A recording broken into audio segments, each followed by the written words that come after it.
In July 1940, Europe was living under the shadow of Hitler's armies. France had fallen. Belgium and the Netherlands had been overrun. Across the continent, one country after another had collapsed with terrifying speed. Now, the German war machine was turning its attention toward Britain. For London, the threat was not only military, it was financial. A country can lose battles and still continue fighting. But without money, without gold, without foreign currency, without assets it can use to buy food, fuel, weapons and raw materials, even the strongest nation can be strangled slowly. Britain understood this better than almost anyone. If its national reserves were destroyed, seized, or trapped at home, the war effort could collapse from the inside. And there was an even darker possibility. If the gold, securities, and financial reserves of the British Empire ever fell into Nazi hands, Hitler would not only gain wealth, he would gain time, bargaining power, and the ability to fuel his own war machine. In a global conflict, treasure was not just treasure, it was ammunition. So Britain made a decision that was almost unthinkable. A vast share of its wealth would be secretly moved across the Atlantic Ocean to Canada. But why Canada?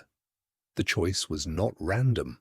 Canada was far from German bombers, protected by the vast Atlantic and deeply connected to Britain through history, politics, and finance.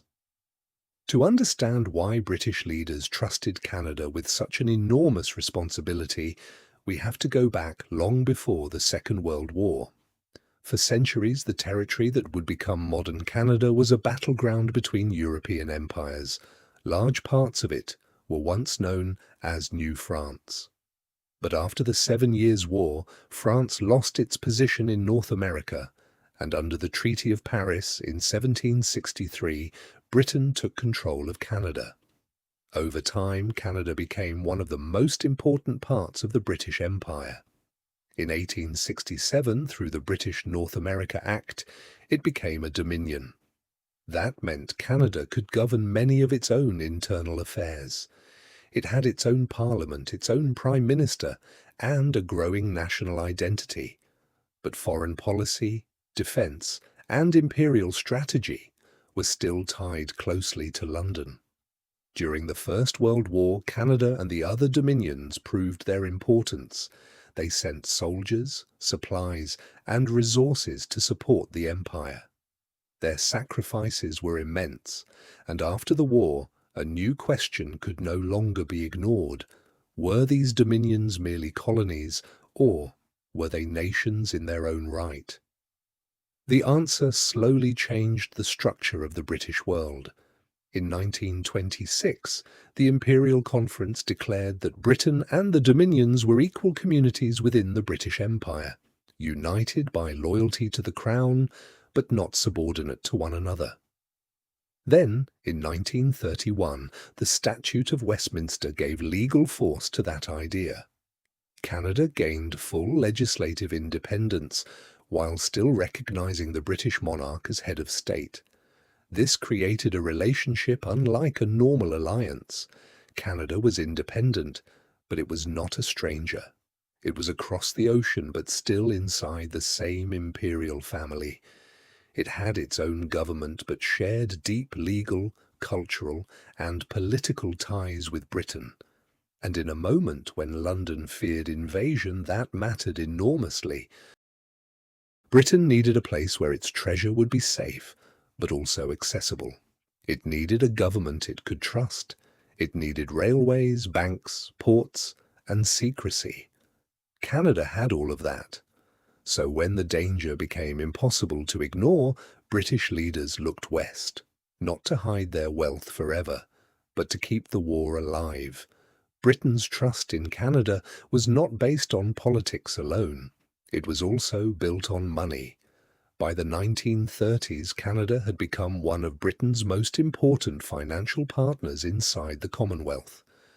In 1935, Canada created its own central bank, the Bank of Canada. Compared with other Western nations, it entered the world of central banking quite late, so its leaders were eager to learn from the long experience of the Bank of England. The relationship worked both ways. Since the 1920s, the Bank of England had paid close attention to the development of central banks across the Commonwealth.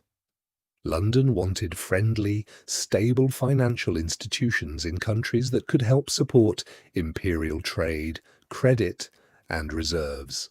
Canada, with its strong banking system, political stability, and enormous distance from Europe, became especially valuable.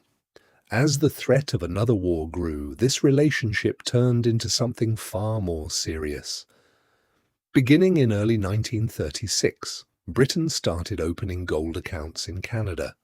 At first, this was not a dramatic evacuation. It was a precaution, a quiet financial move made before the storm arrived. But as Nazi Germany expanded and Europe became more unstable, the flow of gold increased. By the end of 1938, the Bank of England had already stored thousands of gold bars in Canadian accounts. 1 year later, the number had grown again. Britain was slowly preparing for a nightmare scenario.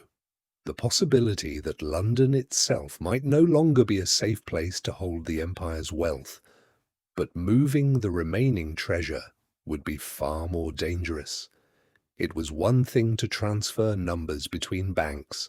It was another thing to move hundreds of tons of gold, cash, and securities across the North Atlantic, one of the most dangerous stretches of ocean in the world.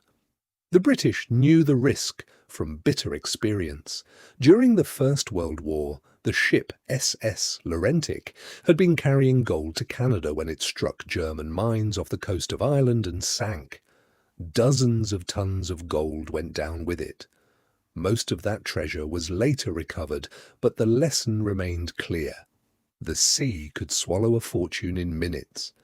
If such a disaster happened again during the Second World War, the consequences could be far worse.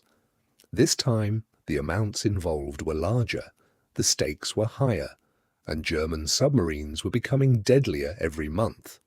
Still, Britain had no real choice. In 1939, the first major phase of the plan was activated. The movement of money and gold overseas would begin under the cover of an event that appeared completely unrelated, King George VI's historic royal tour of Canada. It was an extraordinary coincidence, and British planners understood its value immediately. In May 1939, King George VI and Queen Elizabeth were preparing to visit Canada. A royal journey across the Atlantic required warships, escort vessels, and careful security. Ships moving between Britain and Canada would not look unusual. Soldiers, sailors, officials, and port workers would assume the activity was connected to the royal tour. That assumption became the perfect disguise. 3 Royal Navy cruisers were ordered to assist with what appeared to be official duties connected to the King's visit. To most of the crew, and even to many people involved in the operation, the mission seemed ordinary. They believed they were helping prepare for a royal voyage. But deep inside the ships, hidden in carefully protected compartments, the real cargo was not ceremonial luggage. It was gold. Roughly 50 tons of it. At today's value, that single shipment would be worth hundreds of millions of pounds. At the time, it represented not only wealth, but national survival. The secrecy was extreme. The fewer people who understood the true cargo, the safer the mission would be. Sailors did not need to know what was below deck. Dock workers did not need to know why certain crates were handled with unusual care. Even routine questions could become dangerous if they reached the wrong ears. The convoy sailed across the Atlantic under the cover of royal business. Halfway through the journey, one of the ships was reportedly ordered back to Britain for another assignment. The treasure it had carried was transferred to the remaining vessels, and the mission continued. On June 15th, the ships reached Halifax, Nova Scotia. There, the operation shifted from naval secrecy to land-based security. The crates were unloaded at a remote section of the harbour, away from ordinary port activity. Canadian authorities sealed off the area. Armed officers were already waiting. No one outside the approved government and banking personnel could approach the docks. Every crate was checked, counted, and moved with precision. Then, senior officials from the Bank of Canada inspected the cargo again. The treasure was loaded onto special railway cars designed to carry extraordinary weight. Floors were reinforced, guards were placed inside the cars. More armed personnel travelled outside. This was not a normal shipment, it was a moving vault. According to Canadian railway estimates, the cost of transporting and guarding the cargo was enormous for the time. But compared with the value of what was being moved, the expense was almost meaningless. The operation had achieved something priceless. The treasure had crossed the ocean without attracting public attention. And because it succeeded, Britain did it again.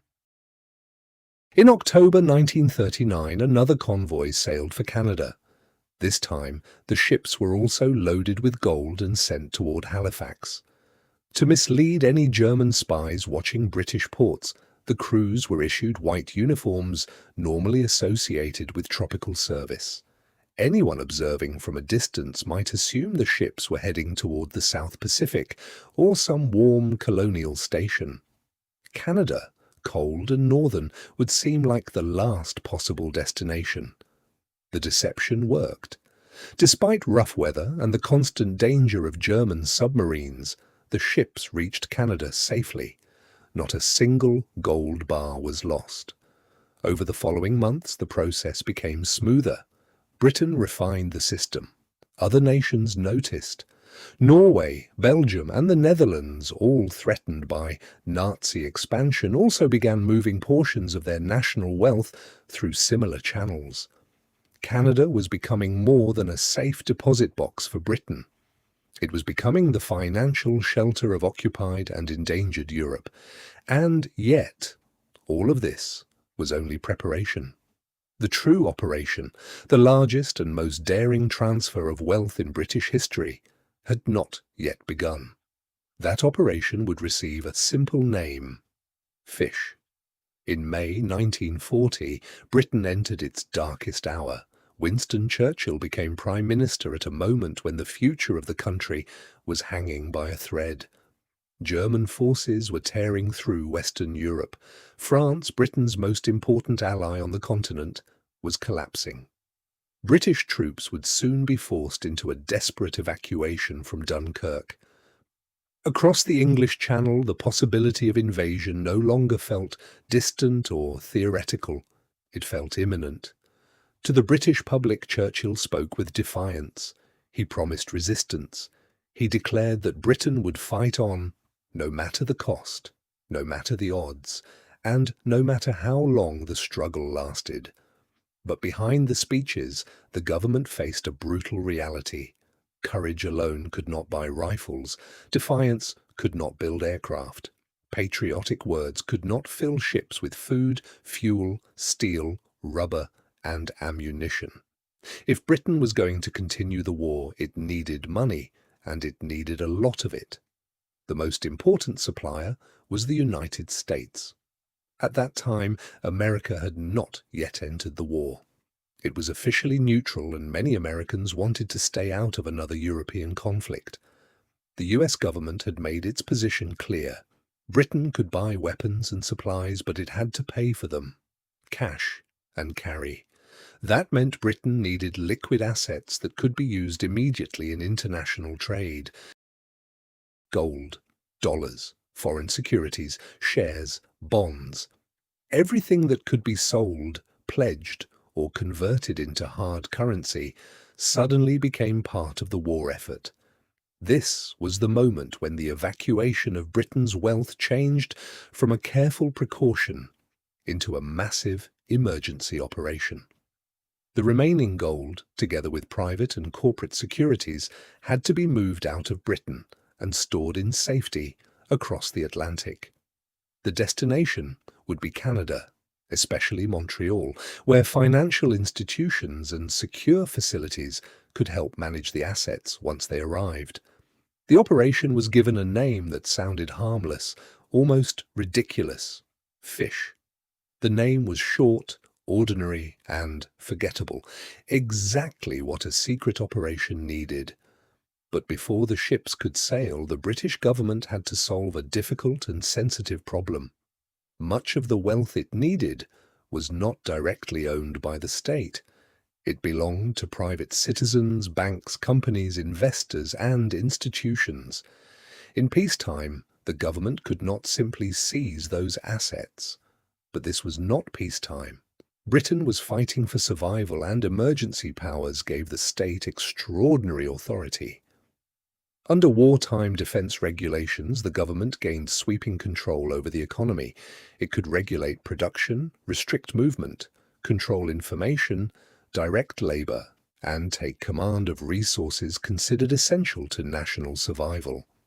Financial assets were included: gold, foreign currency, and overseas securities that could be used to buy supplies abroad were brought under government control. In many cases, owners were required to hand them over to the Bank of England or accept strict restrictions on how they could be used. The state did not treat this as ordinary confiscation. People were told that their property was being protected and that compensation or return would follow after the war. But the reality was clear. Britain needed every usable financial weapon it could gather. The purpose was not simply to protect private wealth from German bombs. It was to prevent capital from fleeing the country, to concentrate buying power in government hands, and to make sure Britain had enough collateral to deal with the United States and Canada. In a modern war, money had to move like troops. It had to be gathered, organized, protected, and deployed. Once the collection phase was complete, the next problem was even more dangerous. How could Britain move such a huge amount of treasure without anyone noticing?